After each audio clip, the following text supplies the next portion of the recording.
రాజకీయాల్లో person oriented గా చేసే నెగిటివ్ క్యాంపెయిన్ ఎంత ఇంపాక్ట్ చేస్తుందో తెలుసా? ఒక వ్యక్తి చుట్టూ, ఒక పర్సనాలిటీ చుట్టూనో పదే నెగిటివ్ ఆరా చుట్టబెట్టి రాజకీయం ఎలాంటి రిజల్ట్ రాబడుతుందో తెలుసా? నేను పార్లమెంట్ లో ఒక ఎంపీ చేసిన కామెంట్ చూపిస్తా మీకు.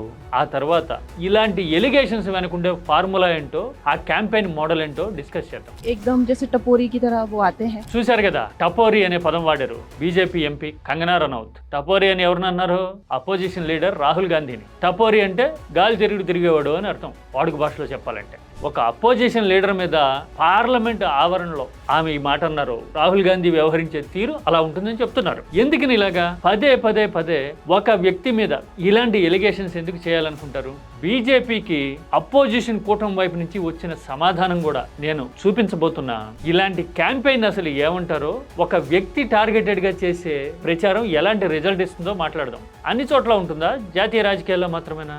ఏపీ రాజకీయాల్లో కూడా వ్యక్తి టార్గెటెడ్ గా నెగిటివ్ క్యాంపెయిన్స్ నడుస్తూ ఉంటాయి కదా. ఢిల్లీతో పోలిస్తే ఏపీ ఎందుకు డిఫరెంట్ రిజల్ట్ చూపిస్తుంది ఫ్రీక్వెంట్ గా? ఆ విషయం కూడా మాట్లాడుకుందాం. This is about political campaigning method and strategies behind that approach అనమాట. మరి డిస్కస్ చేద్దామా? స్మియర్ క్యాంపెయినింగ్ అనే మోడల్ గురించి నేను మాట్లాడబోతున్నా.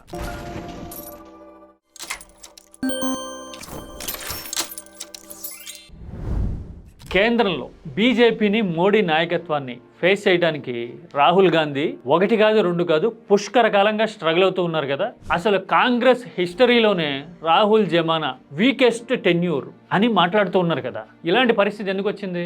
దానికి తగ్గట్టుగానే ఆయన పార్టీ పగ్గాలు తీసుకుంటారు, మళ్ళీ వదిలేస్తారు. కొన్నాళ్ళు కనపడకుండా అదృశ్యం అయిపోయినట్టుగా విదేశీ యాత్రలకు వెళ్ళటం లాంటివన్నీ ఉండేసరికి ఈ నెగిటివ్ క్యాంపెయిన్ కి రాహుల్ గాంధీ ధోరణి బలం ఇచ్చినట్టుగా అయింది కదా. ఈ మధ్యన 2024 తర్వాత కాంగ్రెస్ కి సాలిడ్ గా ఒక 99 నెంబర్ వచ్చింది, అపోజిషన్ హోదా వచ్చింది. కాంగ్రెస్ మిత్రపక్షాలు డిఎంకే, సమాజ్వాదీ లాంటివి బలపడేసరికి అపోజిషన్ కి వాయిస్ వచ్చి పార్లమెంట్ లో రీసౌండ్ వస్తా ఉంది కదా. బీజేపీ 24 గంట నఫరత్, హింస. పరిస్థితిలో మార్పు వచ్చినా గానీ రాహుల్ గాంధీ పంధా ఏమీ మారలా అని చెప్పడానికి బీజేపీ చాలా వ్యూహాత్మకంగా క్యాంపెయిన్ ని కంటిన్యూ చేస్తూ ఉంటుంది. ఆ క్యాంపెయిన్ని స్మియర్ క్యాంపెయినింగ్ అంటారు టెక్నికల్ లాంగ్వేజ్లో. స్మియర్ క్యాంపెయినింగ్ అంటే ఒక పర్సనాలిటీ చుట్టూ నెగిటివ్ ఆరా చుట్టబెట్టడం, నెగిటివిటీని ప్రొజెక్ట్ చేయడం, ఏం మాట్లాడినా కదిలినా మెదిలినా కానీ నెగిటివ్గానే రియాక్ట్ అవ్వడం. కంగనా రనౌత్ రియాక్షన్ చూపించా కదా, డీటెయిల్ గా చూడండి ఆమె ఏం మాట్లాడారు. उनको देखकर अनकंफर्टेबल फील होता है. टपोरी की तरह वो आते. రాహుల్ గాంధీట ఎలా పడితే అలా పార్లమెంట్కి వచ్చేస్తారట. అసలు ఆయన వస్తున్నారు అంటే మహిళలు ఉలిక్కిపడే పరిస్థితిట పార్లమెంట్లో. ఎందుకంటే టపోరీ లాగా వస్తాట ఆయన, అంటే గాలికి తిరిగే వ్యక్తి లాగా వస్తాట. అవ్వా, ఒక అపోజిషన్ లీడర్ని పట్టుకొని ఇలా కంగనా రనౌత్ మాట్లాడిన తీరు చూసి చాలా ఆశ్చర్యంగాను, షాకింగ్ గాను అనిపిస్తుంది. ఆలోచన ఉన్న వాళ్ళు అలా షాక్ అయ్యే లోపలే అవును రాహుల్ గాంధీ అలాంటోడే అనే ప్రచారం సోషల్ మీడియాలో మొదలైపోతుంది. ఈ రెండు కోఆర్డినేటెడ్ అనమాట. ఎవరో ఒకళ్ళు బాంబ్-షెల్ డ్రాప్ చేస్తారు, అదిగో అది పేలింది అని సోషల్ మీడియా క్యాంపెయిన్ అటాచ్డ్ గా మొదలు పెడుతుంది, అటాచ్ చేస్తుంది. ఇది ఒక పొలిటికల్ అప్రోచ్ లో భాగం. చాలా కాంట్రాస్ట్ ఏంటో తెలుసా? మహిళలు భయపడతారు రాహుల్ గాంధీని చూసి కంగనా రనౌత్ అంటున్నారు.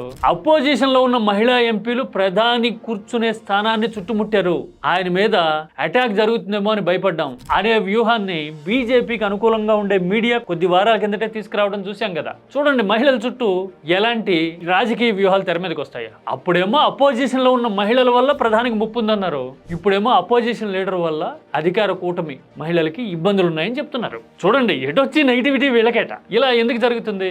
ఇలాంటి వ్యూహానికి విరుగుడెట్లా?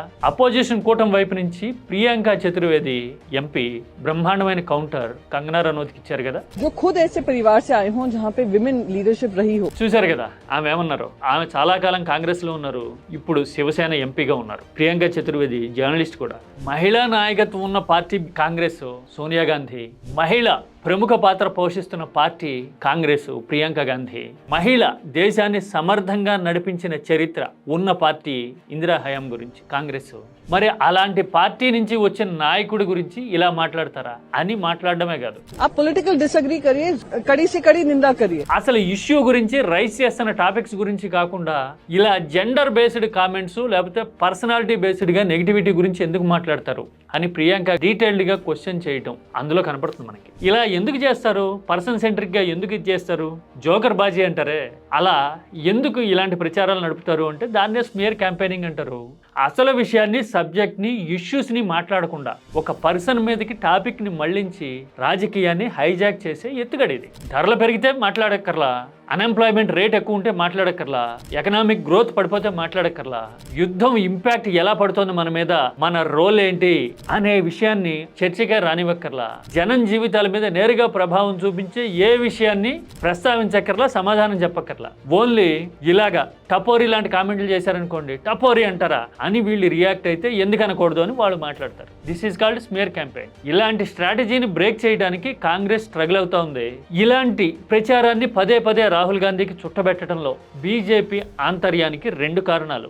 ఒకటి, రాహుల్ గాంధీని లీడర్గా ఎస్టాబ్లిష్ కాకుండా చూడడం, ఆయన క్యాపబిలిటీస్ మీద జనంలో సందేహాలు లేవనెత్తడం. రెండోది, పదే రాహుల్ ఫేస్ సేవింగ్కే కాంగ్రెస్ ట్రై చేస్తా ఉందనుకోండి, మిత్రపక్షాలన్నీ చికాకు పడి ఎంతసేపు ఈ రాహుల్ గాంధీ గోలేంటి అని కాంగ్రెస్కి దూరం జరుగుతాయి. ఆప్ లాంటి పార్టీ దూరం అయింది కదా. తృణమూల్ కాంగ్రెస్ కూడా అసలు రాహుల్ గాంధీ వల్లే అపోజిషన్ లాగింగ్ బిహైండ్ అంటారు కదా, ఇలాంటి ఇంపాక్ట్ క్రియేట్ చేయడం. అంటే కలెక్టివ్ ఎఫర్ట్ కాంగ్రెస్కి రాకూడదు. కాంగ్రెస్ ఏమో ఎప్పుడు ఈ మడ్ స్లైడింగ్, వాళ్ళు బురదేస్తే వీళ్ళు కడుక్కోవడంలో ఉండాలన్నమాట. ఈ 2 ప్రయోజనాలని బ్రహ్మాండంగా బీజేపీ గత 12 ఏళ్ళుగా డిరైవ్ చేస్తూ ఉంది. దీన్ని బ్రేక్ చేయడం ఎలాగో కాంగ్రెస్కి తెలియట్లా. ఇదే ఫార్ములాని కాంగ్రెస్ పోల్ పొజిషన్లో ఉన్న ప్రధాని మీద అప్లై చేయొచ్చు కదా. ఎందుకు అప్లై చేయలేకపోతుంది అంటే అంత రిసోర్స్ లేకపోవటం, అంత ఆలోచన లేకపోవటం, అన్నిటికీ మించి వ్యవస్థీకృతంగా కన్సిస్టెంట్గా ఎఫర్ట్స్ పెట్టకపోవటం. అందుకోసమే కాంగ్రెస్ స్ట్రగుల్ అవుతా ఉంది. ఢిల్లీ సంగతి సరే, ఏపీ లాంటి చోట్ల కూడా నెగిటివ్ క్యాంపెయిన్సే నడుస్తూ ఉంటాయి కదా. అప్పులు ఎంత చేశారు, ఉద్యోగాలు ఎన్ని ఇచ్చారు, పర్ఫార్మెన్స్ ఏంటి, హామీలు నిలబెట్టుకున్నారా, ఇలాంటి టాపిక్స్ చర్చకి రాకుండా పదే తల్లనో చెల్లనో లేదంటే గనక అసలు మనస్తత్వమే ఇలాగనో ఇంకోటో ఏదేదో గాల్లోంచి విభూతి తీసినట్టుగా వివాదాలు పుట్టించాలని మీడియాలో చర్చలు పెట్టి పొట్టంతా పోగేయాలని అనుకోవడం చూస్తుంటాం కదా. ఆఖరికి పండగ నాడు ప్రదక్షిణ చేశారా లేదా అనే విషయం గురించి కూడా మాట్లాడుతుంటాం. ఇన్ వాట్ వే ప్రదక్షిణ ఇస్ రిలేటెడ్ టు పబ్లిక్ ప్రయోజనాలండి. రాష్ట్ర రాజకీయానికి, పబ్లిక్ ప్రయోజనాలకి, ప్రభుత్వ పర్ఫార్మెన్స్కి ఒక లీడర్ ప్రదక్షిణ చేశాడా లేదా అనే టాపిక్కి సంబంధం ఏంటి? పర్ఫార్మెన్స్ గురించి ఎందుకు మాట్లాడరు? ఎందుకంటే మాట్లాడడానికి ఏమీ లేదనే క్లారిటీ ఉండబట్టేనేమో ఇలా నెగిటివిటీ చుట్టబెట్టాలని ట్రై చేస్తుంటారు కదా. కానీ ఇది వర్కౌట్ అవుతుందా ఎప్పుడు?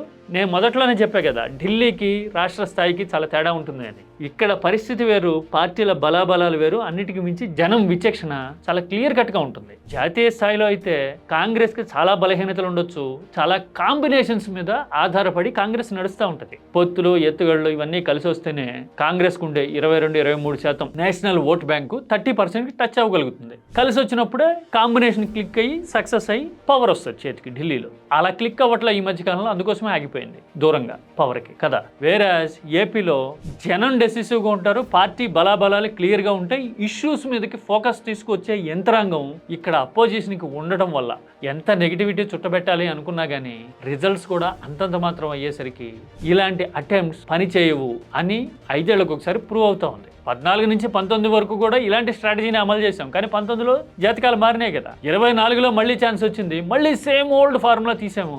ఇప్పుడు జనం కూడా పర్ఫార్మెన్స్ గురించి మాట్లాడండి సార్, ఇచ్చిన హామీల సంగతి ఏంటి సార్, అప్పులు ఎందుకు చేస్తున్నారు సార్ అని మాట్లాడుకునే పరిస్థితులు వచ్చినాయి. మనం మాత్రం ప్రదక్షిణలు కుడి పక్కకి తిరగాల, ఎడం పక్కకి తిరిగారా లేదా అని భజన కొడతా ఉన్నాం. అందుకోసమే స్మియర్ క్యాంపెయిన్ ఢిల్లీ స్థాయిలో అక్కడ ఉండే లిమిటేషన్స్, ఈక్వేషన్స్ మధ్య సక్సెస్ కావచ్చు. కానీ వేరే స్టేట్ లెవెల్కి వచ్చేసరికి మాత్రం ఇలాంటి ఫార్ములా డిజాస్ట్రస్గా ఫెయిల్ అవుతా ఉంది. అవునా కాదా? మీరేమంటారు? నెగిటివిటీ క్యాంపెయిన్తో నెగ్గుకు రావాలి అనుకుంటున్న పార్టీలకి జనం ఎలాగా బుద్ధి చెప్పాలంటారు? Any thoughts? కామెంట్ సంస్కారవంతంగా, సబ్జెక్ట్ ఓరియంటెడ్గా చేద్దాం.